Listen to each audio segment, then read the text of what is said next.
Definitely कोई दबाने की कोशिश कर रहा है, क्योंकि इस कहानी में मुझे मिनिमम 7 ऐसे लूपहोल्स मिले हैं जिससे ये क्लियर है संजय रॉय अकेला मुजरिम नहीं है, जैसा हमें बताने की कोशिश की जा रही है। इस क्राइम में और भी लोग शामिल हैं जिन्हें शायद बचाने की कोशिश की जा रही है। कुछ लोग ये कह रहे हैं कि हॉस्पिटल इस मुद्दे को दबाने की कोशिश कर रहा है क्योंकि केस के बस 5 दिन बाद क्राइम सीन से 20 मीटर दूर कंस्ट्रक्शन चालू करवा दिया गया है। The renovation work that began after the incident at an area just a few feet away from the seminar room where the doctor's body was found on Friday morning. आमतौर पे तो crime scene को पूरी तरह से seal कर दिया जाता है। तो कुछ कह रहे हैं कि क्योंकि संजय रॉय कोई पॉलिटिकल पार्टी का मेंबर है, इसी वजह से इस मामले को दबाने की कोशिश की जा रही है। इसीलिए आज मैं बंगाल की सरकार और वहाँ की पुलिस से 7 सवाल करना चाहती हूँ। 7 ऐसे सवाल जो ये क्लियर कर देगा कि इस केस में कुछ मेजर टैम्परिंग ऑफ एविडेंसेस हुए हैं। चलो इसे समझने के लिए हमें बेटी बचाओ बेटी पढ़ाओ। बेटी तो पढ़ी लेकिन बच्ची नहीं। बेटी जहाँ लक्ष्मी है, जहाँ दुर्गा मान के उसकी पूजा की जाती है, वहीं कुछ जगहों पे कुछ दरिंदे इस तरह मौजूद है कि उसकी किस्मत को तार तार करने में कोई कसर नहीं छोड़ते। आज पूरे देश में ऐसी हैवानियत की मिसाल सामने आई हुई है कि पूरा देश लरस चुका है। उसकी जस्टिस के लिए हर एक ने मोर्चा निकाल रखा है। कोलकाता के आरजे कॉलेज में जो हादसा पेश हुआ है, एक लेडी डॉक्टर के पास नाइट ड्यूटी करती हुई जिसकी किस्मत को तार तार कर दिया गया है, उसकी आज उस बारे में आज हम बात करेंगे। आइए देखते हैं वीडियो के जरिए मालूम करते हैं कि किस तरह क्या हुआ उस बच्चे के साथ, किस तरह उसकी किस्मत को तार तार किया गया और उसको जस्टिस कब और कैसे मिलेगा ये देखना ज़रूरी है। आइए चलते हैं वीडियोज़ की तरफ और देखते हैं इनके पॉइंट के बारे में। डेफिनेटली कोई दबाने की कोशिश कर रहा है, क्योंकि इस कहानी में मुझे मिनिमम 7 ऐसे लूपहोल्स मिले हैं जिससे ये क्लियर है संजय रॉय अकेला मुजरिम नहीं है, जैसा हमें बताने की कोशिश की जा रही है। इस क्राइम में और भी लोग शामिल हैं जिन्हें शायद बचाने की कोशिश की जा रही है। कुछ लोग ये कह रहे हैं कि हॉस्पिटल इस मुद्दे को दबाने की कोशिश कर रहा है क्योंकि केस के बस 5 दिन बाद क्राइम सीन से 20 मीटर दूर कंस्ट्रक्शन चालू करवा दिया गया है। The renovation work that began after the incident at an area just a few feet away from the seminar room where the doctor's body was found on Friday morning. आमतौर पे तो crime scene को पूरी तरह से seal कर दिया जाता है। तो कुछ कह रहे हैं कि क्योंकि संजय रॉय कोई पॉलिटिकल पार्टी का मेंबर है, इसी वजह से इस मामले को दबाने की कोशिश की जा रही है। इसीलिए आज मैं बंगाल की सरकार और वहाँ की पुलिस से 7 सवाल करना चाहती हूँ। 7 ऐसे सवाल जो ये क्लियर कर देगा कि इस केस में कुछ मेजर टैम्परिंग ऑफ एविडेंसेस हुए हैं। चलो इसे समझने के लिए हमें कहानी को शुरू से टाइम बाय टाइम समझना होगा। 9 अगस्त को कोलकाता के RG Kar government medical college and hospital में एक 31 ईयर्स की पीजी डॉक्टर का हॉस्पिटल के सेमिनार रूम में रेप करके उनका मर्डर कर दिया गया। विक्टिम की हालत ऐसी थी कि she was found bleeding from her eyes, mouth and her private parts, वो भी बिना किसी कपड़ों के। हादसे की रात उस डॉक्टर की 36 घंटे की ड्यूटी लगी हुई थी, जिसमें बेसिकली डॉक्टर्स को continuous day and night emergency और पेशेंट केयर के लिए हॉस्पिटल में ही रहना पड़ता है। यस, 36 आवर्स तक कंप्लीटली हॉस्पिटल में ही रहना पड़ता है। वहाँ पे खाना पीना, नहाना, फ्रेश होना, सब कुछ उन्हें हॉस्पिटल में ही करना होता है। उस रात भी 24 घंटे काम करने के बाद विक्टिम और उनकी 4 कलीग्स खाना खाने के लिए सेमिनार हॉल में आए थे, जहाँ वो लोग नीरज चोपड़ा की मैच देख रहे थे। रात के 3 बज चुके थे और उन सबका डिनर होने के बाद चारों कलीग्स अपनी ड्यूटी पे वापस चले गए। लेकिन विक्टिम डॉक्टर हेक्टिक ड्यूटी के बाद थोड़ा सा आराम करना चाहती थी, इसीलिए वो वहीं पे सेमिनार हॉल में थोड़ी देर के लिए सो गई। इसके बाद रिपोर्ट्स के हिसाब से करीब सुबह के कुछ 4 बजे अक्यूज्ड यानी कि संजय रॉय ने रूम में एंट्री लिया, जिसमें उस डॉक्टर का रेप किया, उन्हें फिजिकली असॉल्ट किया और इसी दौरान यानी कि रात 3 से 5 बजे के बीच उनकी डेथ भी हो गई। फिर कुछ 7:30 बजे विक्टिम की बॉडी को डिस्कवर किया गया, बट बॉडी को सबसे पहले किसने देखा इसके बारे में अब तक कोई भी न्यूज बाहर नहीं आई है। अब विक्टिम की बॉडी 7:30 बजे सेमिनार हॉल में मिली, लेकिन उनके पेरेंट्स को कब इन्फॉर्म किया गया? इसके 3 घंटे बाद सुबह के 10:30 बजे। और इसके बाद भी जब पेरेंट्स वहां पे पहुंचे तो उन्हें सेमिनार हॉल के बाहर 3 घंटे तक वेट कराया गया। उन्हें अपने बेटे की बॉडी को एक बार देखने तक नहीं दिया गया। एक पेरेंट्स डॉक्टर लेडी की मम्मी है 31 इयर्स ओल्ड की ऐसी खत्म हो जाती है, उनको 3 घंटा खड़ा रखा। उनके पेरेंट्स रोते रहे, एडमिनिस्ट्रेशन से रिक्वेस्ट करते रहे कि उन्हें अपनी बेटी को एक बार देखने दो, बट उनकी बिल्कुल नहीं सुनी गई। ये हाथ जोड़ती रही, माँ बाप हाथ जोड़ते रहे, हमें एक बार दिखाओ, हमारी बच्ची का मुंह एक बार दिखाओ, हमको नहीं दिखाया गया। 3 घंटे बाद जब फाइनली पेरेंट्स अंदर गए तो उनकी बेटी की ऐसी हालत थी जिस हालत में कोई भी पेरेंट अपने बच्चे को नहीं देख सकता है। उनके शरीर पर कपड़े नहीं थे, चश्मा पूरी तरह से टूटा हुआ था, पूरी बॉडी पर इंजरी मार्क्स थे। She was bleeding from her eyes, mouth and her private parts. Dead body of the girl जिसके मुंह में खून था, बच्ची का शरीर में कोई कपड़ा नहीं था, पैर दोनों राइट एंगल में मिला गया। मतलब बॉडी की कंडीशन ऐसी थी कि उसे देखकर कोई भी एक बार में बता सकता है कि ये cold blooded murder and rape case है। लेकिन शायद हॉस्पिटल को ये सब नहीं दिख रहा था। हॉस्पिटल तो इस केस को एक सुसाइड केस बोलकर रातों रात रफा दफा करना चाहता था। और इसीलिए यही कहानी का पहला लूपहोल है और मेरा पहला सवाल भी कि एक क्लियर कट रेप और मर्डर केस को हॉस्पिटल एडमिनिस्ट्रेशन ने सुसाइड क्यों डिक्लेयर किया।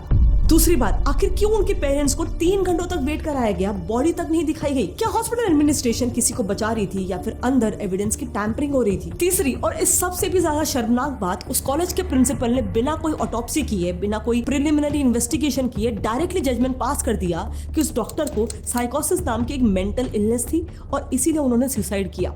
आखिर ऐसे क्यों? प्रिंसिपल को इतने जल्दी एक वर्डिक्ट देने की जरूरत क्या पड़ी? क्या इसमें हॉस्पिटल के और भी लोग इन्वॉल्व थे जिससे वो बचाने की कोशिश कर रहे थे? वेल, एटलीस्ट ये एलिगेशंस विक्टिम के पेरेंट्स हॉस्पिटल पर लगा रहे हैं, क्योंकि इतना सब कुछ होने के बाद भी हॉस्पिटल ने पूरी कोशिश की कि इस केस को कैसे ना कैसे करके खामोश कर दिया जाए, उसे दबा दिया जाए। लेकिन जब ये बात उसी हॉस्पिटल के बाकी डॉक्टर्स तक, बाकी स्टाफ तक पहुंची तो वो इसके खिलाफ तुरंत प्रोटेस्ट पर उतर आ गए। ये प्रोटेस्ट पर धीरे धीरे करके ऑल ओवर इंडिया फैल गया और सोशल मीडिया पे भी ये मुद्दा एकदम से वायरल हो गया। इसके बाद तो पोस्टमार्टम होना ही था और जब उसकी रिपोर्ट आई उसके बाद तो ये केस और ज्यादा कॉम्प्लिकेट हो गया।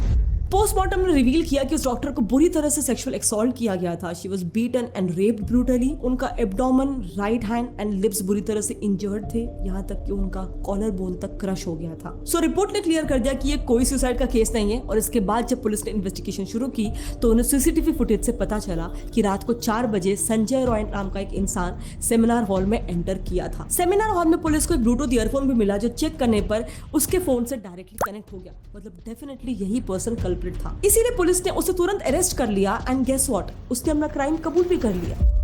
फिर भी उससे कोई सजा भी नहीं मिली है। ये पर्सन किसी भी तरीके से हॉस्पिटल से कनेक्टेड था ही नहीं, ना ही वो कोई स्टाफ मेंबर था और ना ही वो कोई मेडिकल पर्सनल था। बेसिकली 2019 से संजय कोलकाता पुलिस के साथ वेलफेयर सेल में एक सिविक वॉलंटियर की तरह काम करता था। सिविक वॉलंटियर मतलब वो लोग होते हैं जो बेसिकली पुलिस को कुछ बेसिक काम में जैसे कि ट्रैफिक मैनेजमेंट वगैरह में हेल्प करते हैं। लेकिन इसके बावजूद रिपोर्ट्स के हिसाब से संजय अक्सर कोलकाता पुलिस का टी शर्ट पहन के घूमता था और उससे अपने बाइक में भी कोलकाता पुलिस का प्लेट लगाया हुआ था। सो मेरा चौथा सवाल है कि एक हॉस्पिटल में जहाँ किसी पेशेंट के रिलेटिव्स को भी बिना विजिटिंग आवर्स के एंट्री तक नहीं मिलती, वहां इस बंदे को रात के 4 बजे बिना कोई रोक टोक के एंट्री कैसे मिल जाती है? किसी भी गवर्नमेंट हॉस्पिटल में गार्ड्स तो होते ही होंगे, उन्होंने इस बंदे को क्यों नहीं रोका? पांचवी बात जो काफी ज्यादा फिशी है, इस पूरे इंसिडेंट की सीसीटीवी फुटेज रिलीज क्यों नहीं की जा रही है? नेक्स्ट क्वेश्चन, ट्विटर पर आरजी कर मेडिकल कॉलेज के स्टूडेंट्स वीडियोस बहुत इंपॉर्टेंट पॉइंट है दोनों ये कि क्राइम सीन से सिर्फ 20 मीटर की दूरी पर रेनोवेशन चालू कर दिया गया है और पुलिस भी वहीं बैठी हुई है। आमतौर पे तो किसी भी क्राइम सीन को दूर दूर तक सील कर दिया जाता है, तो ये जानते हुए भी कि इतना बड़ा क्राइम हुआ है वहां पर कंस्ट्रक्शन चालू करने की परमिशन किसने दी? क्या ये डेलिबरेटली किया जा रहा है to destroy all the evidences?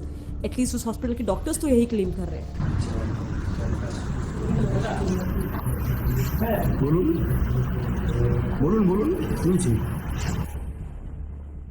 एक और बात, संजय रॉय का ये कोई पहला क्राइम नहीं है। इस इंसिडेंट के कुछ हफ्तों पहले ही ऑलरेडी उसके अगेंस्ट एक फीमेल डॉक्टर के साथ मिसबिहेव करने की कंप्लेंट रजिस्टर हो चुकी है, लेकिन इस पर पुलिस ने क्या किया?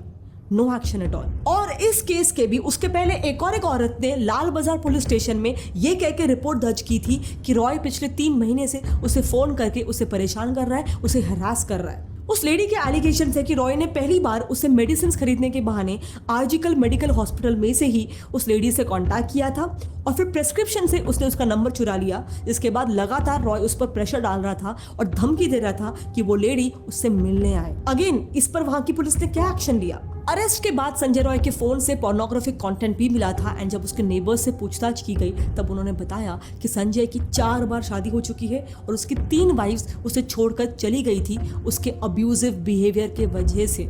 एंड फोर्थ वाइफ की डेथ हो गई थी कैंसर की वजह से। क्या ये चीज शॉकिंग नहीं है जब वही सेम आदमी सेम हॉस्पिटल की डॉक्टर के साथ पहले भी बदतमीजी कर चुका है, उसके ऊपर से उसका हिस्ट्री भी कुछ खास नहीं है, डोमेस्टिक वायलेंस के उसके ऊपर कितने सारे एलिगेशंस लग चुके हैं, फिर भी उस पर कोई एक्शन क्यों नहीं लिया गया? क्या पुलिस एक बड़ा क्राइम होने का इंतजार कर रही थी? बस यही मेरा 7वां और आखिरी सवाल है। जब इस बंदे की पास्ट हिस्ट्री क्लियरली शो करती है कि वो एक सीरियल ऑफेंडर है, फिर भी वो कैसे एक सिविक वॉलंटियर बन जाता है? ऐसे गवर्नमेंट लेवल पोस्ट के लिए कोई बैकग्राउंड चेक्स नहीं होते हैं क्या? इस पूरी कहानी में मुझे तो ये 7 तार दिख रहे हैं जो बिल्कुल नहीं जुड़ रहे, और इसीलिए आज पूरा देश देखना चाहता है कि अब इस केस में किसे बचाने की कोशिश की जा रही है। क्या इसके पीछे कोई स्ट्रॉन्ग पॉलिटिकल या ब्यूरोक्रेटिक बैकिंग है? क्या संजय को एक स्केपगोट बना के, बलि का बकरा बना के पुलिस के हवाले करके बाकी रेपिस्ट को बचाया जा रहा है? आफ्टर ऑल अभी रीसेंट रिपोर्ट्स में सामने आ रहा है कि जिस ब्रूटैलिटी से उस डॉक्टर को मारा गया, ये क्राइम कोई एक जन की बात नहीं है, this is a case of gang rape. तो फिर मेरा सवाल है कि बाकी रेपिस्ट कहाँ हैं? क्या वो आज भी खुले घूम रहे हैं? एंड आखिर में जब भी ऐसा कोई भी क्राइम होता है तो हमारी सोसाइटी के कुछ लोग अनफॉर्चुनेटली विक्टिम को ही शेम करने लग जाते हैं, उन्हें गलत ठहराने लग जाते हैं। कितनी शर्मिंदगी की बात है कि निर्भया केस में मैक्सिमम लोगों का पहला रिस्पॉन्स था कि वो लड़की आखिर देर रात तक बाहर थी ही क्यों, लड़की ने कैसे कपड़े पहने थे, लड़की कैसे बात कर रही थी, ये सब बोलना बहुत आसान है। लेकिन अब उन लोगों से मेरा सवाल है कि इस केस का क्या? इसमें तो वो लड़की अपने हॉस्पिटल में सिर्फ अपना काम कर रही थी। असली प्रॉब्लम ना किसी के लेट बाहर जाने में है, ना किसी के कपड़े पहनने में है। प्रॉब्लम है तो संजय रॉय जैसे लोगों में, उनकी सोच में और हमारी सोच में। याद रखना, जब भी आप किसी भी हादसे में सीधे लड़की पे आरोप लगाते हो, आप देश के ऐसे क्रिमिनल्स को एक खुली छूट दे रहे हो दोबारा से ऐसा ही एक हीनियस क्राइम करने के लिए। उन्हें हिम्मत दे देते हो दोबारा से किसी लड़की को छेड़ने के लिए, उसे असॉल्ट करने के लिए। इसीलिए इस बार नहीं, इस बार हमें सिर्फ कैंडल मार्च करके शांत नहीं हो जाना है। निर्भया के कातिलों को 7 सालों बाद सजा हुई थी, जब सब ये जानते थे कि उन्होंने ही क्राइम किया है। ये हमारे देश के लिए लिटरली हंसने वाली बात है, लेकिन इस बार नहीं। मैं ट्विटर पे इस वीडियो को अपलोड करूंगी with the hashtag justice for Nirbhaya 2। जितना हो सके अथॉरिटीज को टैग करना, ताकि इस बार तो एटलीस्ट उनके परिवार को और इस देश को जल्दी न्याय मिल सके। जय हिंद। करती हूँ कि आपको ये वीडियो पसंद आई होगी और इसे लाइक और शेयर ज़रूर कीजिए। शेयर तो ज़रूर कीजिए ताकि लोग इस चीज़ में शामिल हो सके और उस बच्चे को जस्टिस दिला सके।